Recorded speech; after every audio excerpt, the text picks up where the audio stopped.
Eating legs now. Do I have to stop moaning as well?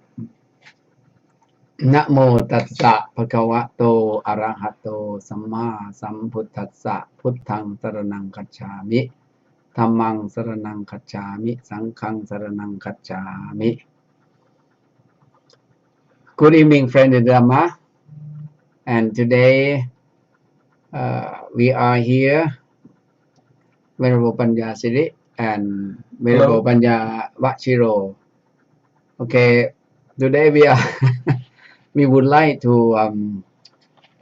talk about many things that today is the 17th, Sunday 17 at the temple in Wat Mahathat in King's Family.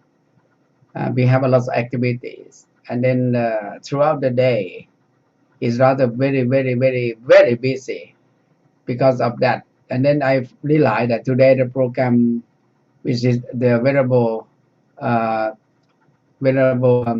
Panyavajiro program and myself on Sunday evening, we almost forget about that. And then I said, what can we do? So I had to set it up, and that is the program for today. So I've been very busy today. You know that, yeah? Yes. And then now you say to the audience, friends here, quite a number of the people may be interested to talk to you, but many of them are Thai. But never mind, we talk in English anyhow. I've got to. I can't speak Thai.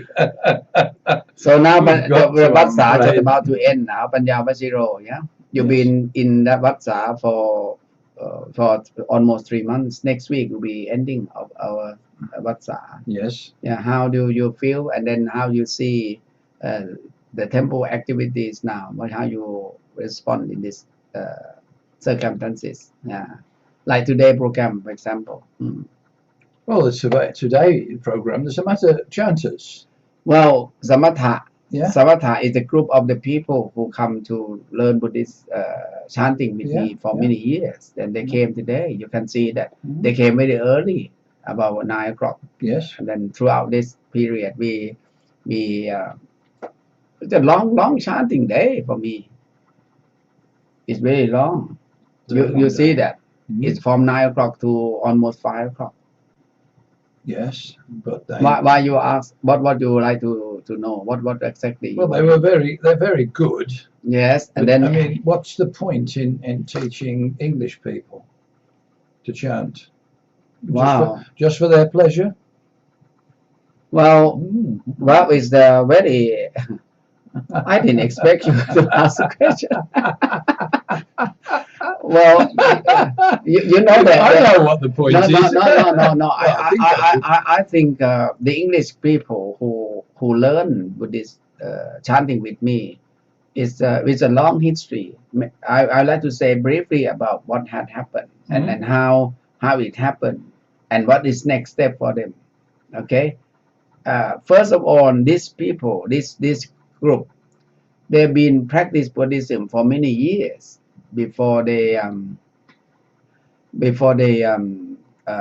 get to know me, because they practice meditation, they learn Buddhism from the different areas. Say many of them from university. It was started in 1960-ish. That is very before. I mean before the period that I was born very young. Before when I was very young, this group started at Cambridge University, and after that further to most of the university in England. So the student at university interested in Buddhism at the time, they were very keen to learn Buddhism, to practice meditation. After many years, this group, they just learn, practice, and chanting, and they practice meditation and Buddhism, and teach meditation, and so form the society, Buddhist society at university, and then they get to know each other through Buddhist meditation. Then how it started. When they start like that, say when they get to know me, when I was in Wimbledon, I was invited to give a talk at SOAS University, London University, SOAS School of Oriental and African Study, for my MA study at the time. So because of that, so I was I introduced some part of the chanting idea, how Thai chanting is quite important for Thai culture. That how it works. Yeah. So ever since they involve me and invite me to take part in some activities, and then that is how it works. So this is something I would like to say about them. And after that, I left Wimbledon to Birmingham, so they came to learn. They invite me to teach chanting. And you ask me why they chant, yeah? And what for? Well, I think they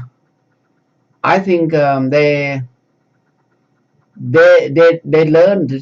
Today I ask them as well, what exactly benefit of the chanting that you get? Good. That is their answer, not Yeah. my answer. Yeah. I asked them, well, because they said, well, I would like to before they learn and Buddhism, before they practice meditation, and chanting is not that much involved until they came to learn some part of the chanting with me. So many chantings I taught them. So they said, then when they chant, they feel they are inside. I mean, they are in Buddhism, or another word, they are practicing Buddhism. The feeling that they are involving their life in meditation and chanting together seem like you eat food. You feel like you are full. You feel satisfied. You feel you're not hungry. You're not thirsty. That is how it works in their feeling. And that is correct. They're fulfilled. That's how they all come together, and they have a feeling of, we call it camaraderie. They have a feeling of being together, being a group, a group. Not only that, inside themselves. That's what I meant. Inside themselves. Inside themselves. Yeah. Inside themselves. They put the finger on the button. Yes. Chanting does have that. That the feeling. Connection. With the Buddhist. That's right. Connection. Thoughts. Yes. It does. A very For Buddhist connection. practice, meditation and chanting. Yeah. And that is connect them with Buddhism. The same like the lady who come to my class. You know, they went to the to Buddhist retreat at the temple. What they do, they said, well, I would like to practice meditation, and I would like to have more chanting, and then they practice chanting with the monks. That is when you are practicing on retreat, meditation and chanting and Buddhist study come together. You put everything in practice. That is how it works in our.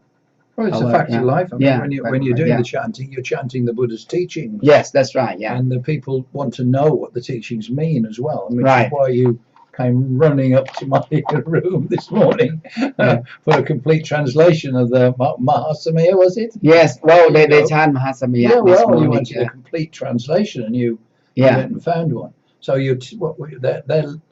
while they're chanting the Buddha's essays, the Buddha's suttas in that language in Pali, but they also get to know what it means. The meaning of the chanting. Yeah, they're learning about the sutta and what its meaning and its content.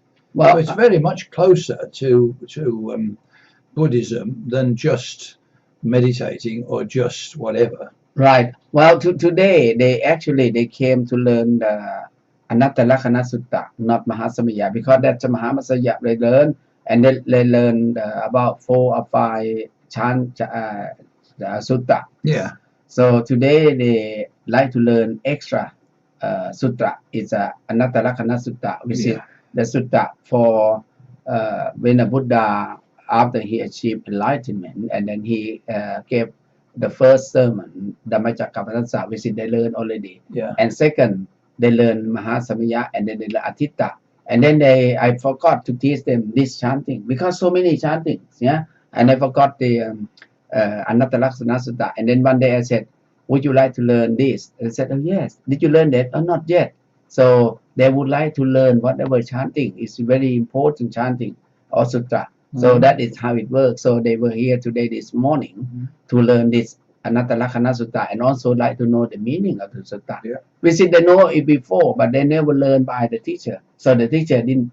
You can chant, but if the teacher asks you to learn bit by bit, bit by bit, and then they feel that they learn from the teacher. Yeah. Yeah. Very That is my suggestion. You see, we quite have a number of the people here. Quite a number of people they say hello here, but the problem is because they say in Thai, yeah, yeah, they say in Thai or say hello in Thai, and each of them in Thai. คุณเยาวลักษณ์ Auger, คุณ คุณ Dr. Thanat from Germany, yeah, and so everybody here. All of them, the ladies who interest in our talk, but in Thai, all of them say hello, Long Po and Venerable Bob. Yeah. Oh, here we got English lady here. Yeah, Karen. Good evening. Good evening. Yeah, very good. That's solid English. Yeah, you know, she was part of our program before. Yeah, Karen. Yeah, remember that. It's very good. She was. Yeah, it's very good. Good evening. Well, today because on Sunday program, so that's why you are here today. What I think is need to talk a little bit is because of today in the program visit I invite the English group here. About 11 of them came here since 9 o'clock until 5 o'clock. They learn many things. Meditation, of course, Buddhist study, and also discussion.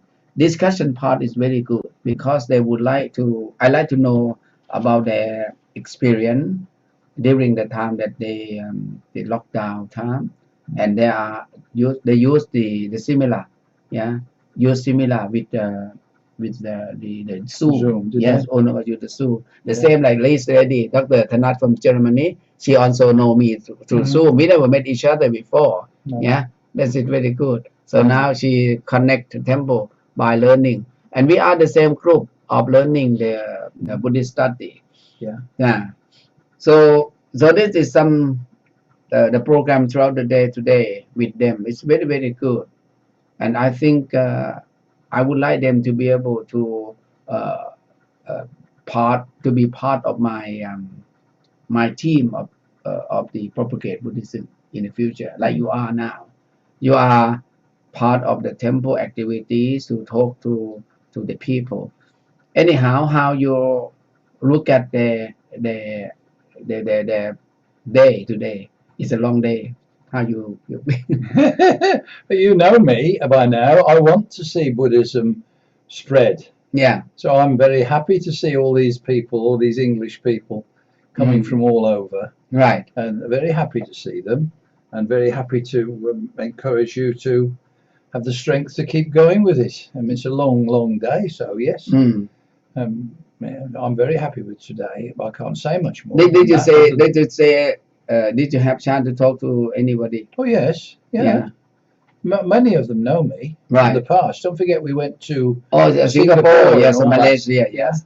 Well, because of that, you know, the chanting, I must say, since I was involved with this group who interest in Buddhism, I don't know what is the to say with the best thing of my career, if you like, because Buddhist monk when they become monks in their temple, in their tradition or school, I have the master of meditation. He's very good teachers.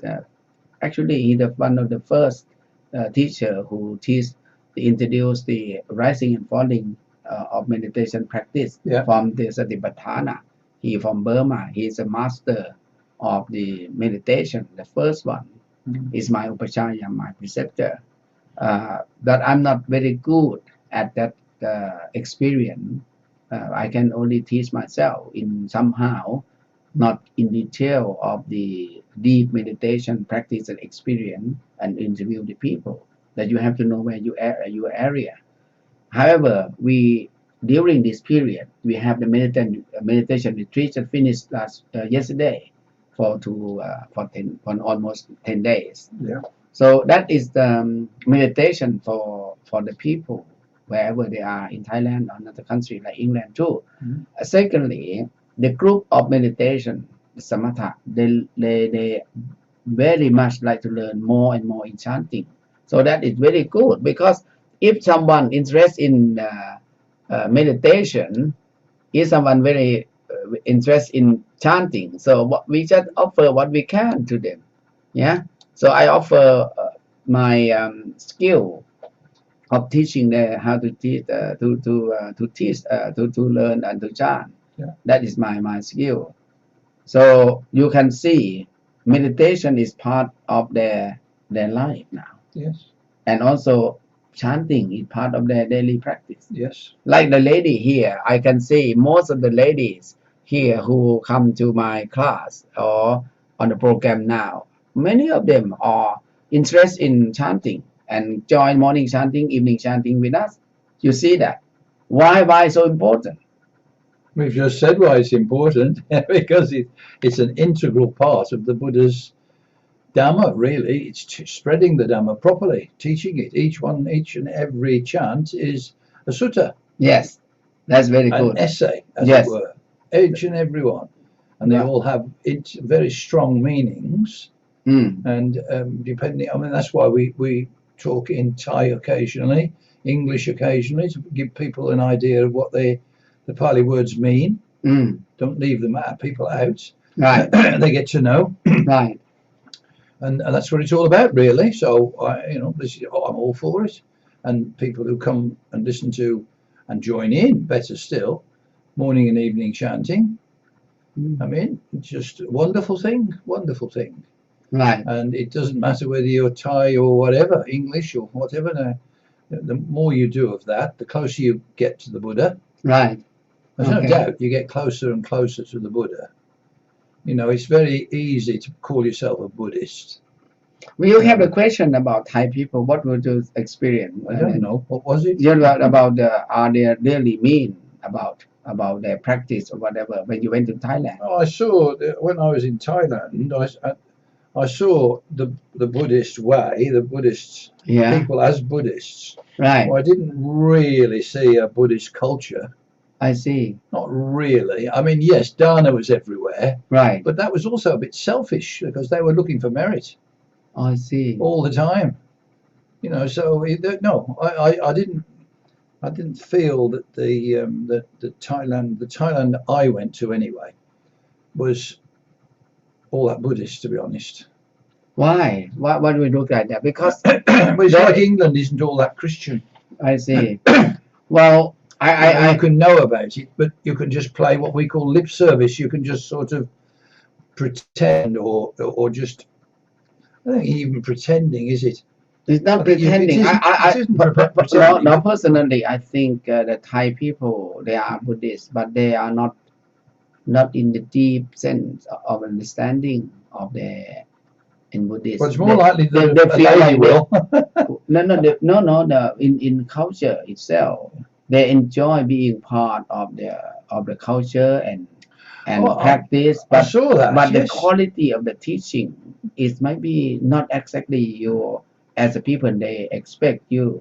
That is my views, because somebody they have I am Buddhist, but I never practice meditation. I never know much about Buddhism. I never understand much about the whole teaching in Buddhism. That a lot of people have similar idea like that. We born in. So maybe it's just sort of something you do because everyone else does. Yeah. Anyway, it's okay. I mean, you asked me what I think about it. I just felt that the people.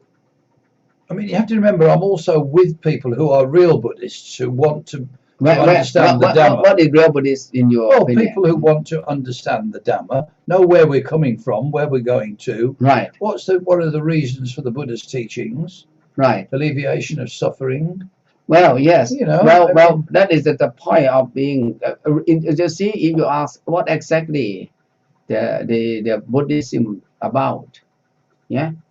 Why the Buddha was born into this world, and after we know that he was Buddha, he achieved enlightenment from human being, from a person, and then how he recognized throughout the world that he's the Buddha. Buddha is being enlightened one, and the enlightened one who discovered the truth.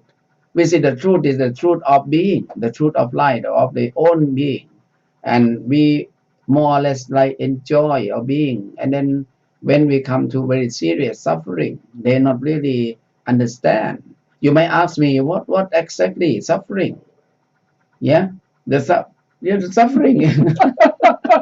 Yeah, what exactly is it? The people they're suffering, the suffering, it can be applied to many things, but in Buddhism, the birth is suffering, old age is suffering, yeah, and also decay, and then death is suffering, and then want something that you can't get is the suffering. You would like to get rid of something you can't get rid of, also suffering is a part of being in our Buddhist way of life. So now that as we born into this world, and then we are suffering because of this, so we would like to be out of the samsara, of the circle of being. This is something that the core of the teaching is about.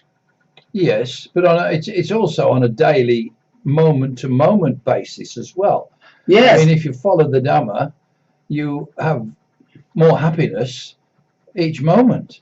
Yes, that is just at the end of your life. No, rebirth. No. There's more to it than that. We agree with the present moment of being. That is important. We know for a while that we better to do at the moment for our daily life to be happy and do something good now. No need to wait until next being or next life. That's quite right. That is, we have to make ourselves feel in a better way in this moment of doing good things. Yeah. That is, we also talk about that all the time. Either you talk about the life in the future or life in the past, but you can change your life at the moment. Yeah. Yes, you can. That agree with that. Yeah. So that is the core teaching in Buddhism. There are many things that English people. You know about Buddhism, the teaching itself, the happier you can be because you can apply it to your daily life. Yes. Moment to moment. Okay. And it's a good thing. I mean, I used to do what do you call this stuff? Charity work. Yes. In other countries. Yes. So what happened? Well, I gave up in each case. Why you gave up? Well, in Romania, I gave up because the English people, just kept the Romanian people down, small, keep giving them presents all the time, and just feeding their needs for the moment-to-moment needs without giving them the tools to go forward and do things for themselves. There was no attempt to give them the tools to go forward, to become confident in themselves. It was a token economy. In other words, there was very little, if any, money around. In the northeast of Romania, I think it's pretty much the same now, to be honest. Well, because it's a sort of place where there is no work. And it is very sad, Panyavajiro, about what you are talking about now, especially when you talk about giving. In Buddhism, giving is quite good, very important. And then you try to say giving can be there's something to make the people weak. There's a limit to everything. Right. Why? There's a good giving and there's bad giving. There's good wanting and bad wanting. What is a bad? What about the good? You can want too much. Everyone has to have desire. Yeah. If you've got no desire, you won't move an inch. No. So you have to have desire, but it has to be right desire, not wrong desire. Right wanting, not wrong wanting. I see. It's the same with when you're giving. It's got to be right giving, not wrong giving. You don't give just so you get a bucket full of merit. No. I mean, just because you're going to get merit for it, that's not a very good reason for giving, is it? It's not real true dana. If you just give so you can get something in return, it's not true dana. So you've got this. I mean, if you read the Dhamma properly, you'll realize it's not true Dhamma just to give. No, no. Generosity is part of our life, and it's the crux of it is compassion. Oh yes, the Buddha compassion is important, isn't it? Yeah. Well, to me, it seems to be everything. So the compassion that the people were showing in Romania, the 5 other people right. that were showing in Romania. It was just to give you this and give you that, give you this. But that meant they were always giving. They're giving now, even today, they're giving. But the people aren't improving. No. Your trousers wear out if you're a man. You run out of coffee, whatever. So your idea is to be able to help them to do it for themselves. Do it it's for called themselves. Self-sufficiency. Okay, that is very good point that you mentioned about self-sufficiency, because it's, if you teach them how to look after themselves or to create the job, it will be very good, isn't it? Yes. That is your suggestion. Gives you confidence in your own future. You can earn a living, even if it's a small living. Once you start, it can get bigger and bigger and bigger. Right. Well, that is good. It's the same. Well, I met one monk in Singapore. Yeah. Actually, he against me of doing something for charity purpose. Oh yeah. But I after I have a big argument in this area, because he's not Thai, he's Chinese. Oh. And when he's Chinese, and he said to me, why you have to give something for the poor in the countryside? Why you do so much for that poor? Something like when weather is very cold, I went to buy the blanket for, at the time I remember, about 500, and I asked him, would you like to sponsor that? When I got that kind of responding, he said no. I said, why? You got so much to help. He said no. And at that time he said, well, can you explain to me why? He said, well, you know, I agree with the idea of the charity. We are live under the charity concern with everything. But one thing that to give to the people, and you teach them not to be able to work or make them weak. He said that. It is making them weak. Yes. I said, well, I at the beginning, and after that, before I, not that at the time, after I offer my gift to them because of the need, in other words, emergency need, because too cold at the time. Mm-hmm. However, after I talked to him, I came back to my country, England here. I realized that what he said is it's better to listen carefully and also to think about it.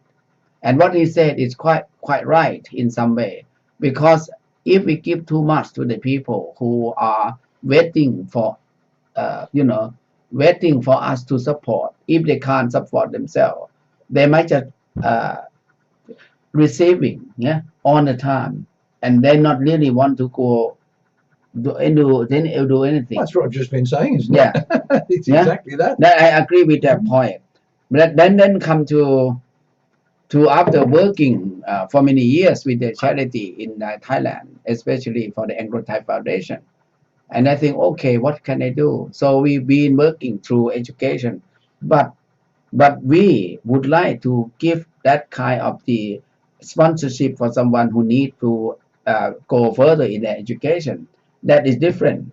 Then he also agree in that point. But give things to the people to make themselves poor and waiting for the other person to help, he said not agree. But he agree with someone to help someone to be able to stand in their own feet. That is his suggestion. It's very good. Yeah. So what can you keep this in area a little bit in this of kind of the being Buddhist and give, and also to support the people, how it can be worth and then can be important to the society in the future. Well, I can only tell you what I can do in a small way. Yes. That's all. I mean, even in Romania, I won in some ways. I had to build a little thing called a keyhole garden, right, in the school, because the people that I worked with and the people around, right, had no idea what I was doing, and they didn't believe it would work anyway. So I built a keyhole garden with the children in a school. Right. And when this keyhole garden became ready to take the vegetables and things from it, right, people were astounded just how much you could grow in such a small area. Mm. So that is still going. People did take that on board. It's not been improved on because you really need someone to guide you. Right. Actually got your next step. If you haven't ever made these steps, you need guidance, and there's no one there to guide them to the next step. And I'm not there either. Right. You know, you can do it. I mean, I do it in India. Okay. But I was let down in India in that the boys would take everything I could give them and become successful, but then they'd run off with it all. And what do you mean they run off? Well, they go off and make their own lives better and their family lives better, but they don't give anything back to the community. They just take it all and go and run with it, and they don't think.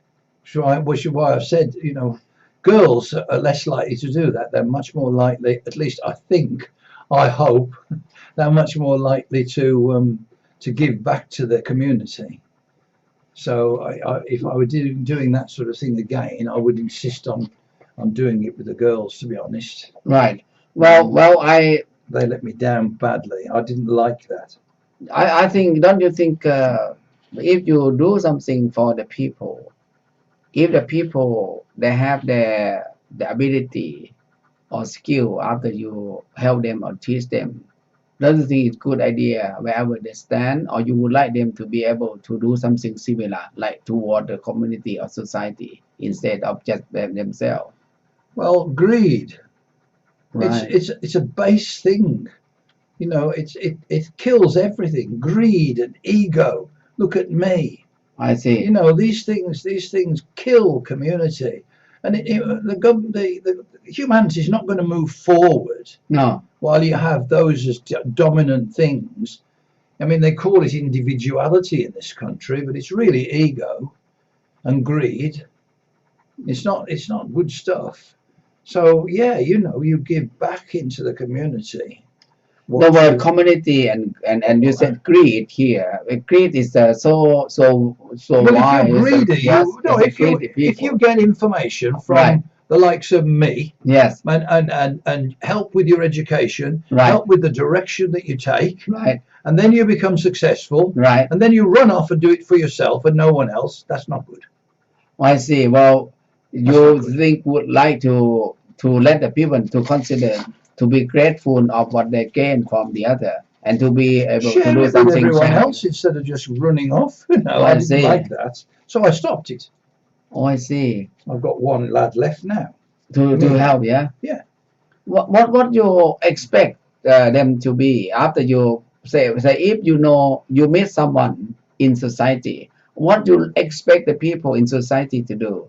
I don't think the people in society are going to do something for the society on the time, because they are individual. How many people would like to do something like a charity work or open-hearted? It doesn't have to be charity work. It just has to involve just more than just you. You know, if let's say, yeah, I used to lend money, not give it, lend money to different people, so they could run a little business. It's micro loaning, small loans, even £100 can make a difference. Okay. So I used to do that in a small way. Look, this is not a ginormous way. This is a small way. But I used to do that, and then you would find that what I discovered was that the young ladies, 18, 19-year-olds, 20-year-olds, young people, they would employ villagers. Okay. They would bring the villagers in, and the villagers would learn the skills. Okay. And it grows. It grows all the time when you've got some employment and some money going around. So there are ideas too. You know, I mean, you don't have all the ideas. They're not sort of yours exclusively. People know more about their own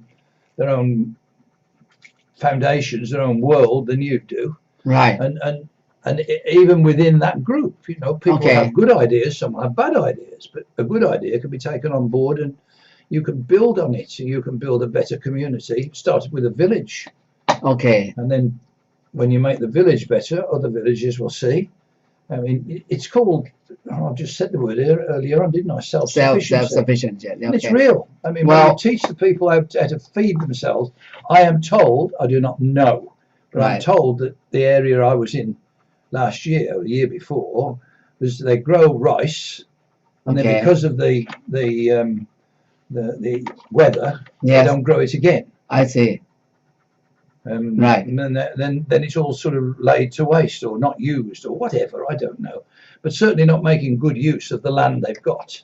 Well, okay. Now you talk of two things at the same time. Yeah. The two things mean we are working for Buddhism and we are considering how to help the people in the society. Yeah. Buddhism itself, if the Buddhist people practice Buddhism in the right way, of course, it will be very helpful, especially if they have some compassion toward each other and kindness instead of being so greedy and also jealousy or being ego, me, yeah, as you say. That is very understandable of how the people to stand in society they like to be. But if the people that we like to do something for the other people, they should be able to share, to be kind to the people, and then they have to practice Buddhism in the right way too. But when you talk about the society who you would like to help, or the children who you like to help, like you have done in India or you have done in Romania, and you said that. The work. So what exactly you think if you talk about the period of the season of the rice farm or whatever? Yes, in Thailand we have only one. We have only one time. Which is I understand that you see in 12 months time. So I saw the period of the farmer time. I don't know how long it lasts. Maybe say maybe it's for 4 months or 5 months in total. For example, they start from maybe in June, June or July they start of the when it was raining. It start to rain. Then start to rain about in June, and then they have the rice to start to grow the rice to, and then until December or January they're finishing. So say January finish, January, February, March, April, May, at least 6 months or 7 months. The land does nothing. No, but you need to learn how to make use of the land. I've just talked about. See, we're talking two different groups of That's people. right. Yeah. We're talking about. I was talking about originally older people, Right. late teenage people, Right. And finding work for them, Right. and then helping them maybe start their own businesses. Right. Learning how to do all this, it's a process of learning, but you can teach all that. Right. And I'm sure there are people there that can teach it. But then we're also talking now about the younger people, where you start teaching them to look after themselves. I mean, whatever it might be, from personal hygiene through to learning how to cook. Okay. We had a school where the children actually cooked the dinners. I see. They took turns in cooking obviously properly looked after, but they learned how to cook. So when they leave school, they can cook for themselves. Okay. They learn how to grow things, i.e. keyhole gardens and specialist 1 foot squares where you grow very, very strong amount of food in a very small area. Right. Let's put it this way. In England, they say that you need 2 acres Right. to feed a small family, 2 Right. people and a child. Right. But with these systems, you can use just a few square feet. I see. Not Not that big. actually 32 square feet will keep one person. Yes. And enough to be able to store it. Yes. As well. So you need obviously 64 square feet or maybe another 32, 94, less than 100 square feet. Right. To actually feed a family, not 2 acres. Right. Okay. you talk about you learn all this, don't you? You teach this. Right. You learn how to do it. Grow your own food. Become self-sufficient in food. Okay. You're learning how to run a business at the same time. How to look after things, bookkeeping, all the skills that you need. Okay. Then you can gradually grow rather than just vegetate. Okay. Well, thank you, Panyavajiro, in your opinion about it. I just would like to tell our audience that why Panyavajiro mentioned about this helping, this kind of the helping the children, whatever. Because yesterday we have the meeting of the ATF, and then ATF idea, the Anglo-Thai Foundation, which is very, they just about to turned to be 33 years in this year. 33 years as the charity work, and then we success in many areas. The problem was, and when you help the people, and some people say you help them too much, and then they feel they are not help themselves. They're just waiting for you to help them. But now when we realize that, okay, we with education, we help them to go further in their education, and of course to be the best, and then foundation for them to step on and walk through is very good for their life, for next step of their life. But now come to the long term, the self-sufficient system. It could be very good for individual to be able to stand on their own feet. And how they stand on their own feet, because they would like to learn how to be able to do business or whatever, to make that person's life feel comfortable, not waiting for someone to help them. So that is your suggestion. Yeah. So by doing that, how can you arrange how to help the people? Especially now we have say about three parts. So maybe 30, say 30 young in the primary school, 30 young in the middle school, secondary school or high school, and 30 youth in the upper, say teenage, between 15 up to 20-ish.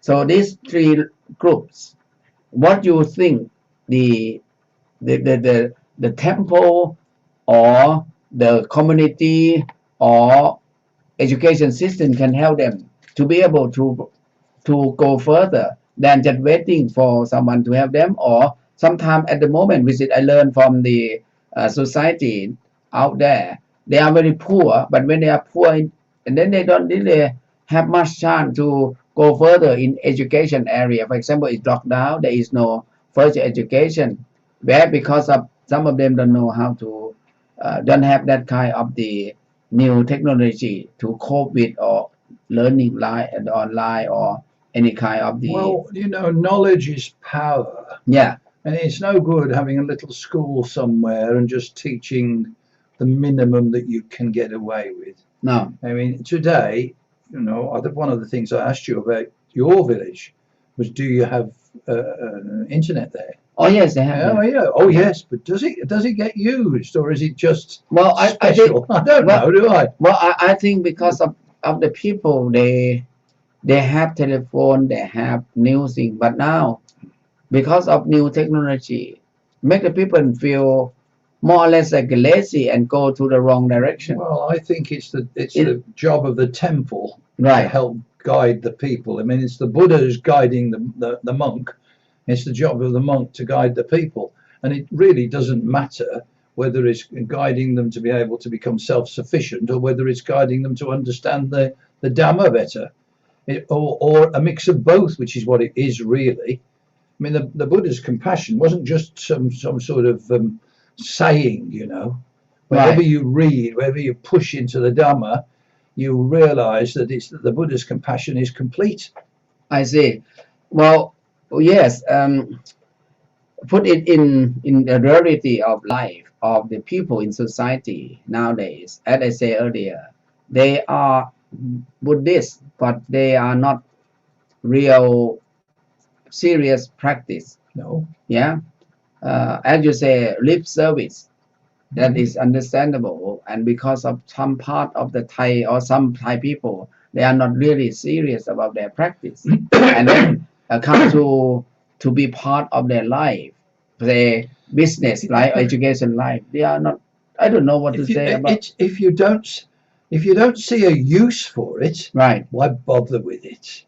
So you have to provide them with the use, with the realization that actually to be a good Buddhist means that you're being educated, means that you are able to do things you couldn't do before. Right. And I've said it's up to the monks, it's up to the temple to push these ideas out. I mean, if I am asking about internet, well, why are we using mobile phones? Why aren't the children using a laptop, or a tablet? in the temple where they can be looked after, where they can be taught how to use it properly, find out information. I mean, what about COVID? They're all hiding in a corner because they don't understand COVID. Well, you know, you didn't see us hiding in a corner. We looked after ourselves. We didn't hide because we have more information. We have more knowledge.